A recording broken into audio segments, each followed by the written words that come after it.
Keshav Murugesh, who is the Group CEO of WNS Global Services. Keshav, nice to have you with us today. Just give us a sense of how the crisis has played out in India with those remote working trends, because it sounds like it was a little bit more challenging there versus elsewhere.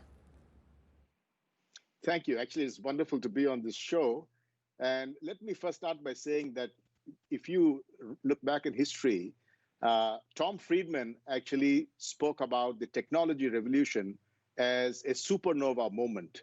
Frankly, for me, I think what we saw with COVID-19 and its impact on every industry, particularly the technology industry, is a supernova 2x moment.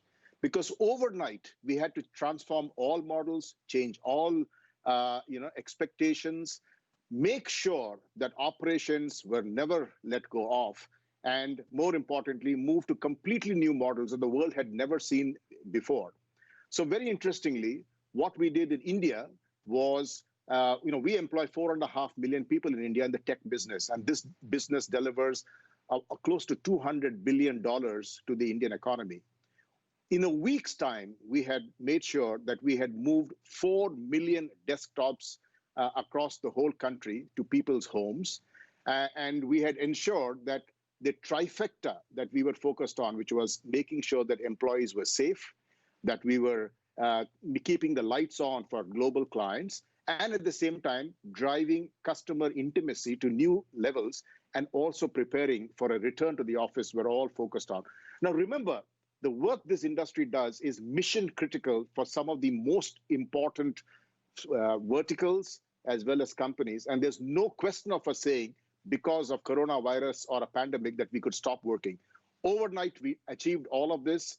We worked with the government to make sure that we were declared an essential service. And within a week, we were operating at 92% of global efficiency from India. And I must say, for companies like WNS that operate from 16 countries, the complexity and the complications were even greater.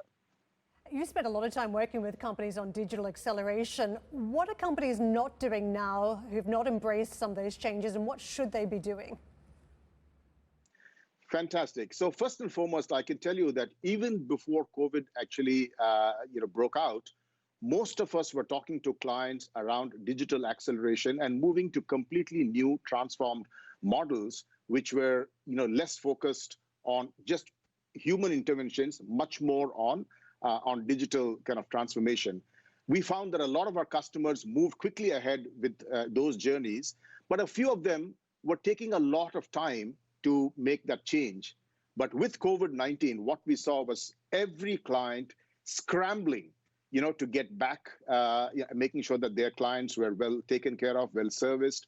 And all digital first models were put on the table and, accelerated at a pace that has never been seen before.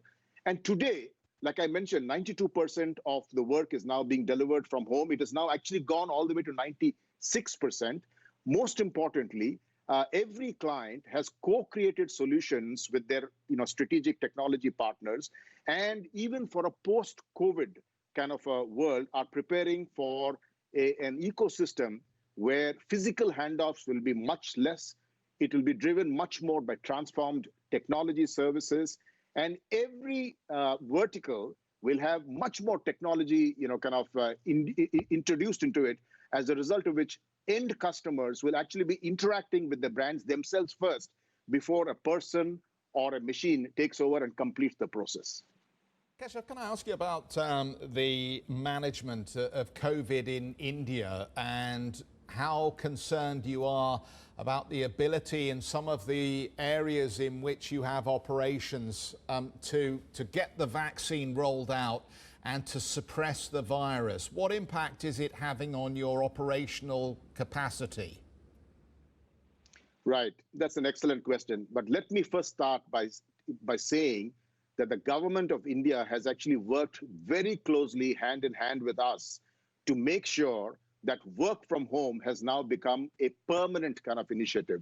Now, we've actually passed laws in India that allow work to continue from home on a permanent basis. And we are also working with the government to also introduce new laws which will be more around the labor side to ensure that more women can get involved in the industry, The business can move to more tier 2, tier 3, tier 4 locations. And more importantly, it will enable part-time employment. Now, in terms of the virus itself, let me tell you that we are already operating so well, from homes at this point in time. But at the same time, we want to make sure that people go back to the office essentially because we want to deliver on the culture. And while we are building these great companies, there are also certain processes that per force have to be delivered from the office because of cybersecurity or other technology concerns. And this is where the government is working with us. I will not be surprised if the government actually declares us as essential for economic recovery of the country itself. Because if you look at the position, pre-COVID, the IT business of India was delivering about 8.5% of India's GDP. At this point in time, I actually believe that it is delivering in excess of 10% of India's GDP. It is absolutely crucial to the economic recovery of India, and therefore the government understands it and is working closely to make sure that the vaccine itself is available as quickly as is possible, post the first responders, and is also working with the industry to provide technology-enabled solutions to make sure that the distribution is also smooth. Can I ask you, what impact on client acquisition at the moment? I mean, obviously we see a lot of executives who are very focused on firefighting within their own business, and even as you say, there is this increased desire to digitize even more quickly.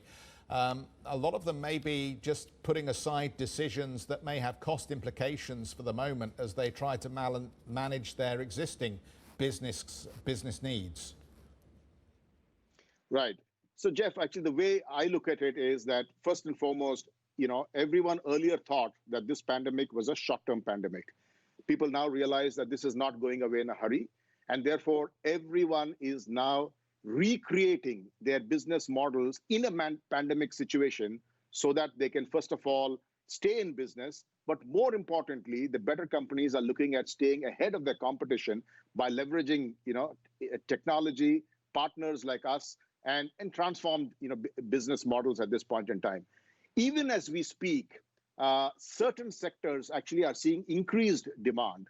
And therefore, all of us are scrambling to make sure that demand is delivered, particularly logistics, healthcare, and to some extent, banking and financial services.